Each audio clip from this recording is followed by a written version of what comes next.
ও মুসলমান, আমি আপনাদেরকে বলি না, এটাও বলতে চাই না যে আপনার ছেলেকে স্কুল কলেজ থেকে সরিয়ে নিয়ে এসে আপনি মাদ্রাসায় দিয়ে আমার মতো হুজুর তৈরি করেন। ও মুসলমান, এটা আমি বলতে চাই না। তবে বলতে চাই, আপনার ছেলে আর আপনি যেখানেই থাকেন থাকেন, কোনো অসুবিধা নাই। আপনার ছেলে স্কুলে পড়বে, কলেজে পড়বে, ডাক্তার হবে, ডক্টর হবে, ইঞ্জিনিয়ার, উকিল, ব্যারিস্টার, প্রফেসর, যা কিছু হবে হতে দেন, কোনো অসুবিধা নাই। অসুবিধা একটা জায়গায়, আপনি মুসলমান, আপনার সন্তান মুসলমানের সন্তান, মুসলমানের সন্তান হইয়া আপনার সন্তান কোরআন পড়তে জানে না, জীবনের গাইডলাইন জানে না গো। ও মুসলমান, এই শিক্ষিত হওয়ার কোনো দাম আল্লাহর কাছে না। কথা কয় না আছে? হুজুর এই কথা যে আপনি বললেন, তাহলে দলিল দেন।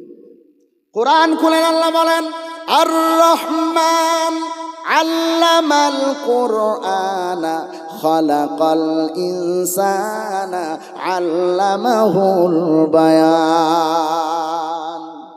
যেই শিক্ষার মধ্যে কোরআন নাই, হাদিস নাই, সেই শিক্ষার কোনো দাম আছে? ও মুসলমান, আজকে আপনাদের এলাকায় নাও থাকতে পারে, তবে আমার মুর্শিদাবাদ এলাকায় দেখা যায় স্কুল নামে, স্কুলের মধ্যে শিক্ষার নামে বিশাল ভণ্ডামি শুরু হয়েছে। কেমন ভণ্ডামি একটু আপনাকে খুলে বলি। কোন মাস্টার, ডক্টর যদি এই জায়গায় হেমকুমারীতে থেকে থাকেন, রাগ করবেন না, শুধু বোঝানোর জন্য বলি রে। ও মুসলমান, কত স্কুল দেখলাম, সাবালিকা মহিলারা, এরা পেট বের করে, শাড়ি পরে পিঠ বের করে, পেট বের করে বেপরদা উলঙ্গ হয়। উলঙ্গ হওয়ার পরে স্কুলের মধ্যে সাংস্কৃতিক অনুষ্ঠানের নামে স্টেজের উপরে ডান্স করে, আর মাস্টাররা আর গার্জেনরা পিছনে বসে বসে দেখে। আছে না নাই? কথা বলেন, আছে না নাই? আমি ইসমাইল তালেবি বলে গেলাম, শিক্ষা জাতির মেরুদণ্ড, এ কথা গুণীজনেরাও বলেছেন। আমিও বললাম শিক্ষা জাতির মেরুদণ্ড। তবে শিক্ষা জাতির মেরুদণ্ড এতটুকু বললে চলবে না, কথাটা অপূর্ণাঙ্গ থেকে যায়। যদি শিক্ষা জাতির মেরুদণ্ড হয়, তাহলে শুধু বোঝানোর জন্য বলতে চাই, হেমকুমারীতে হয়তো একটা মানুষ আছে, সরকারি চাকরি করে, মাসে 2 লক্ষ টাকা বেতন পায়। জোরে বলেন, কয় লক্ষ? 2 লক্ষ টাকা বেতন পায়। এই মানুষটা হয়তো আপনাদের এলাকায়, এই যে আপনাদের কাছের একটা শহর আছে জলপাইগুড়ি, এখানে হয়তো সরকারি চাকরি করে, মাসে 2 লক্ষ টাকা বেতন পায়। এখন এসআইআরের সময়, এখন এনআরসির সময়, এই এসআইআরের ফর্ম নিয়া এই হেমকুমারীর একটা মানুষ, মাঠে খেটে খাওয়া একটা মজদুর মানুষ, এই মানুষটা ফর্ম নিয়ে বড় টেনশনে পড়ে গেছে। না রে, আমাকে হয়তো ভারত সরকার আর হয়তো ভারতের জমিনে থাকতে দিবে না, আমাকে হয়তো বাংলাদেশে পাঠায়া দিবে। না না না, আমার ফর্মটা ফিল আপ করে দাও। গ্রামের অনেক মানুষের কাছে, অনেক শিক্ষিত ছেলেদের কাছে ঘুরলো, কেউ দিল না, কেউ দিল না, কেউ ঠিক করে দিল না। হঠাৎ করে তার মনে পড়ল গো, জলপাইগুড়ি সদরে আমার গ্রামের ভাতিজা, আমার ভাতিজা সম্পর্কে হয়, ওই ছেলেটা 2 লক্ষ টাকা চাকরির বেতন, 2 লক্ষ টাকা বেতনের চাকরি করে গো। ওই ছেলেটার কাছে যদি যাই, মনে হয় আমার ফর্মটা ফিল আপ করে দিবে, ঠিক করে দিবে। ও মুসলমান, এখন এই হেমকুমারীর একজন বৃদ্ধ বয়স্ক মানুষ ফর্মটা হাতে করে জলপাইগুড়ি চলে গেল। যাওয়ার পরে গো, ওই জায়গায় বলে, ভাতিজা রে, আমি তো তোমার গ্রামের, আমার ফর্মটা কেউ ফিল আপ করে দেয় না গো, তুমি যদি আমার ফর্মটা ফিল আপ করে দাও, তাইলে আমি বাঁচতে পারি বড় বড় ঝামেলা থেকে। হঠাৎ আওয়াজ দেয়, চাচা, ও চাচা, আমাদের চাচা ভাতিজার সম্পর্ক এটা হেমকুমারীতে, এইটা জলপাইগুড়ির অফিসে না, এইখানে শুধু সম্পর্ক টেবিলের তলায় বাম হাতে 5,000। কথা বুঝাইতে পারলাম না? তুমি তো শুধু এসআইআরের কথা দিয়ে বুঝাইলাম, ঘুষখোর আছে না না? 2 লক্ষ টাকা বেতন পায় মুসলমানের বাচ্চা ঘুষ খায় আছে না নাই? তুমি শিক্ষিত হতে পেরেছ, তোমার শিক্ষা জাতির মেরুদণ্ড হতে পারেনি। কথা বুঝাইতে পারলাম না? হ্যাঁ মুসলমান, 2 লক্ষ টাকা সফটওয়্যার ইঞ্জিনিয়ার, 5 লক্ষ টাকা 10 লক্ষ টাকা বেতন পায়। জিজ্ঞাসা করে দেখেন কেমন আছো? বলবে বউয়ের সাথে আজ 1 মাস কথা নাই, বউ অন্য জায়গায় প্রেম করে। ইমাম সাহেবের বেতন কত? কথা বলে না? হ্যাঁ, আপনাদের এখানে কয় হাজার? হ্যাঁ, না না, এই টোটাল বেতন ইমাম সাহেবের কত? 3000 টাকা বেতন। 3000 টাকায় সংসার চলে গো? হায় হায় হায়। তাইলে শিক্ষা জাতির মেরুদণ্ড কেমন ভাবে হলো যদি ইমাম সাহেবের বেতন 3000 হয়? এটা তো মানতে পারলাম না। আহা, কেমন করে চলবে একজন ইমাম সাহেব 3000 টাকা? আপনি 20,000 টাকা, 25,000 টাকা, 30,000 টাকা, 1 লাখ টাকা দিয়ে বেতন আপনি বক্তা আনবেন, একদিন 1 ঘন্টা ওয়াজ করিয়ে নেবেন, 20,000 টাকা 30,000 টাকা দিবেন। আর একটা ইমাম সাহেব 24 ঘন্টা আপনার গ্রামে পড়ে থাকবে, আপনি মরবেন, আপনার বাপের জানাজা পড়াবে, আপনার 14 গোষ্ঠীর জানাজা পড়াবে, তার বেলায় 3000। আহা, এ জাতি কবে শুধরাবে? যত পারবেন ইমামকে দেন, ইমামকে দেন। আপনার আখিরাতের চিন্তা করে ইমাম সাহেব 5 ওয়াক্ত নামাজের পরে রব্বানা আতিনা ফিদ দুনিয়া হাসানা ওয়া ফিল আখিরাতি হাসানাতা ওয়া কিনা আযাবান নার দোয়া আপনার জন্য ইমাম সাহেব করে। আমি তো টাকার জন্য এসেছি, কথা বলেন না? আমাকে টাকা দিয়েছেন, আমি টাকার জন্য এসেছি। কিন্তু ইমাম সাহেব সে একবারও চিন্তা করলো না, সে শুধু নামাজ পড়াইতে হবে, এলাকার মানুষগুলোকে নামাজি বানাইতে হবে, এজন্য ইমাম সাহেব পাগলের মতো আপনার পিছনে লেগে থাকলো। ইমাম সাহেবের চিন্তা করলেন না। আচ্ছা, হেমকুমারীর মানুষেরা আপনাদের কাছে আবদার রেখে গেলাম, ইমাম সাহেবের কদর আপনারা করবেন, আল্লাহ তাআলা আপনাদের কদর বাড়াইয়া দিবেন। বলেন ইনশাআল্লাহ, জোরে বলেন ইনশাআল্লাহ। ও বন্ধুরা, যেটা বুঝাইতে চাইছিলাম, দেখেন 3000 টাকা ইমাম সাহেব বেতন পায়।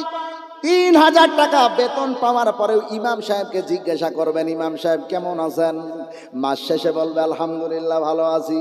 কারণ মুসলমান, এই 3000 টাকার ভিতরে যেই বরকত আমার আল্লাহ দেয় গো, আল্লাহ তাআলা ওই 2 লক্ষ টাকা বেতনের মধ্যে এত বরকত দেয় না। কথা বুঝাইতে পারলাম? তাহলে আর একটু বাংলা করে বলি, শুনেন। বলেন, আপনাদের এলাকায় হেমকুমারীতে গরু জবাই হয় কি হয় না? হেমকুমারীর মানুষ গরুর গোশত খায়? আচ্ছা, হেমকুমারীতে এমন কোন মানুষ আছে নাকি যে কুকুরের গোশত খায়? আছে? তাই কোন জাতি খায় না। না, এটা বলা ভুল হবে। আমি নাগাল্যান্ডে গিয়ে দেখে এসেছি, ঝুলিয়ে ঝুলিয়ে বিক্রি করছে। আমার বন্ধুরা ভাইয়েরা, তাহলে আমার কথাটা বুঝবেন। গরু সবাই খায়, গরুর গোশত সবাই খায়, এমন কোন দিন নাই গরু জবাই হয় না। বলেন তো, গরুতে বছরে কয়টা বাচ্চা দেয়? কথা বলে না, কয়টা? কুকুরে কয়টা দেয়? আপনাদের এলাকায় 4টা 5টা, কিন্তু আমাদের এলাকার গুলো 10টা 12টা। আমার বন্ধুরা ভাইয়েরা, গরুতে একটা বাচ্চা দেয়, প্রতিদিন জবাই হয়, প্রতিদিন জবাই হয়, হিসাব মতো কমে যাওয়ার কথা ছিল। অথচ খোঁজ নিয়ে দেখেন, খবর নিয়ে দেখেন, এমন কোনো বাড়ি নাই প্রতিদিন গরু জবাই হয়, খাওয়া হয়, তারপরেও এমন কোন বাড়ি নাই যেই বাড়ির মধ্যে গরু পাওয়া যায় না।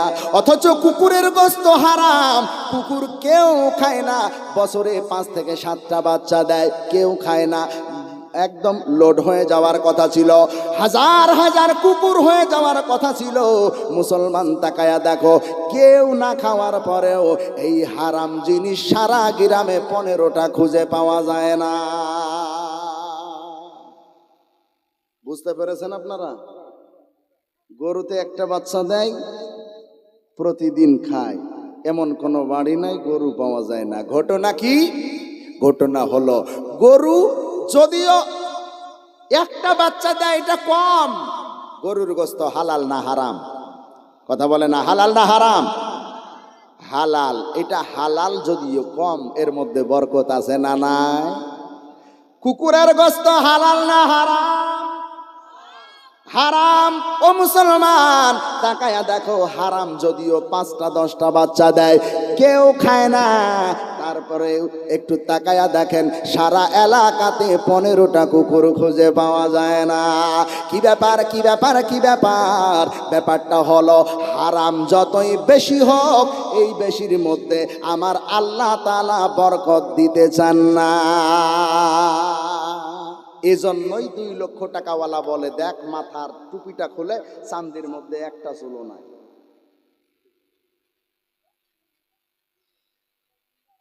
ও মুসলমান, যেটা আমি বলতে যাচ্ছিলাম, তাহলে আপনার ছেলে ডাক্তার হবে বাধা নাই, ডক্টর হবে বাধা নাই, ইঞ্জিনিয়ার হবে বাধা নাই, উকিল হবে বাধা নাই, ব্যারিস্টার হবে বাধা নাই।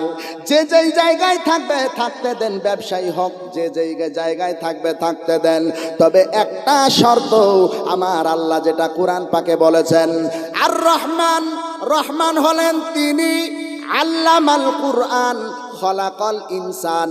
আপনারা যারা কোরআন পড়া জানেন, যাদের সূরা রহমানের গুটি কয়েক আয়াত মুখস্থ আছে, আপনারা একটু ভালো করে লক্ষ্য করবেন।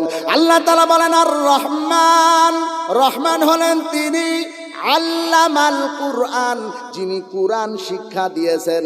তারপরের আয়াত বলছেন খলাকাল ইনসান, তারপরে আল্লাহ তাআলা মানুষ বানিয়েছেন। এখন আপনাদের কাছে জানতে চাই, বলেন আল্লাহ তাআলা আগে শিক্ষার কথা বলেছেন না আগে মানুষকে বানানোর কথা বলেছেন? হ্যাঁ, এবার বোঝা গেল আপনারা শুনছেন, এটা আমি বিশ্বাস করলাম। তাইলে আগে আল্লাহ শিক্ষার কথা বলেছেন। আমি আপনাদেরকে বলি, সৃষ্টি আগে না শিক্ষা আগে? হ্যাঁ, এরা কথা বলে না, সৃষ্টি আগে না শিক্ষা আগে? এই বলে শিক্ষা আগে। এই মনে হয় জন্মের আগে পড়াশোনা করছে। তাহলে জন্ম না হলে শিক্ষা অর্জন করবে কোত্থেকে? তাহলে এবার একটু আওয়াজ দিয়ে বলেন তো, সৃষ্টি আগে না শিক্ষা আগে? ও মুসলমান, আমরা দেখতে পাই সৃষ্টি আগে, কারণ আগে মানুষ জন্ম নাই, তারপরে মানুষ শিক্ষা অর্জন করে, স্কুলে যায়, কলেজে যায়, মাদ্রাসায় যায়। মুসলমান গো, আল্লাহ তাআলা বলার ভঙ্গিমাটা একটু পাল্টায়া দিলেন, একটু চেঞ্জ করে দিলেন, দিয়ে বললেন না, আগে সৃষ্টি না, আগে সৃষ্টি না, আগে হলো শিক্ষা, তারপরে আমি আল্লাহ ঘোষণা দিলাম সৃষ্টি। একটা ঘটনা পেঁয়াজ লাগলো যে হুজুর এটা কেমন কথা বললেন, আগে শিক্ষাটা কেমন করে হতে পারে?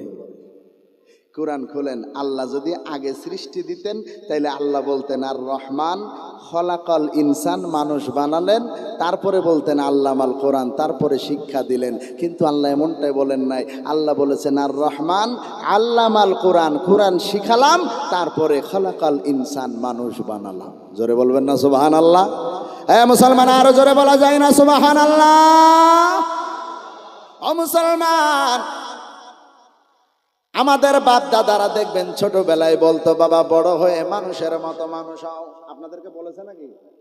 কথা বলে না। আমাদেরকে বলেছে বাবা বড় হয়ে মানুষের মতো মানুষ হও। ও মুসলমান, আল্লাহ তাআলাও এটাই কোরআনের মধ্যে বলতে চেয়েছেন, মানুষের ঘরে জন্ম নিলে মানুষ হওয়া যায় না, আলাদা করে মানুষ হওয়া লাগে। আলাদা করে মানুষ হতে গেলে দুনিয়াতে কোনো বিকল্প কিতাব নাই, একটা কিতাব আছে, যেই কিতাবটার নাম হলো কোরআন। যার ভিতরে কোরআন নাই সে মানুষের মতো মানুষ হতে পারে নাই। কোনো আলেম কোরআন শিখার পরেও যদি বাবা মাকে না দেখে, বলেন এ মানুষ হতে পারছে? কথা বলে না, এরা পারে নাই। কোনো ডক্টর মাস্টার ইঞ্জিনিয়ার, কোনো আলেম কারি মৌলানা মুফতি যেই হোক না কেন, কোরআন যদি তার ভিতরে না থাকে, কোরআন যদি না মানে, তাইলে সে মানুষের মতো মানুষ হতে পারে। বন্ধুরা, এজন্য মানুষের মতো মানুষ হতে গেলে আপনাকে কোরআন লাগবে গো, কোরআন শিক্ষা দেওয়া লাগবে। যে যেই জায়গায় থাকুক কোরআনটা শিখানো লাগবে, কোরআন জানানো লাগবে, তারপরে কোরআন মানা লাগবে। কারণ হলো মানুষের মতো মানুষ হওয়ার একটাই রাস্তা, একটাই গাইডলাইন, সেটা হলো নবীজির আদর্শ। যেটাই নবীজির আদর্শ সেটাই হলো কোরআন, আর যেটাই হলো কোরআন সেটাই হলো আমার নবীর আদর্শ। চিৎকার মেরে বলা যাবে না সুবহানাল্লাহ, নারে তাকবীর। রহমতে আলম নবী নূরে মুজাসসাম, সাহাবীরা আতর বানাই ওই নবীজির গাম, সাহাবীরা আতর বানাই। আপনারা বলতে পারেন না? সাহাবীরা আতর বানাই। চিনো মানো জানো কেমন আমার নবীজি, জাগার পাগল চন্দ্র সূর্য তারকারাজি রে, জাগার পাগল চন্দ্র সূর্য তারকারাজি। তোমরা আরো শুনবানি সুন্দর কাহিনী, জান্নাতের ওই রুমে রুমে লেখা নবীর নাম। রহমতে আলম নবী নূরে মুজাসসাম, সাহাবীরা আতর বানাই ওই নবীজির গাম। উস্তুনে হান্নানা একটা খেজুর গাছের নাম, যাকে ধরে খুতবা দিতেন রাসূল আকরাম, যাকে ধরে খুতবা দিতেন রাসূল আকরাম। উস্তুনে হান্নানা একটা খেজুর গাছের নাম, যাকে ধরে খুতবা দিতেন রাসূল আকরাম। গাছটা নবীর বিরগে কাঁদিতে রহে, হতবাক হইলেন যত সাহাবায়ে কেরাম।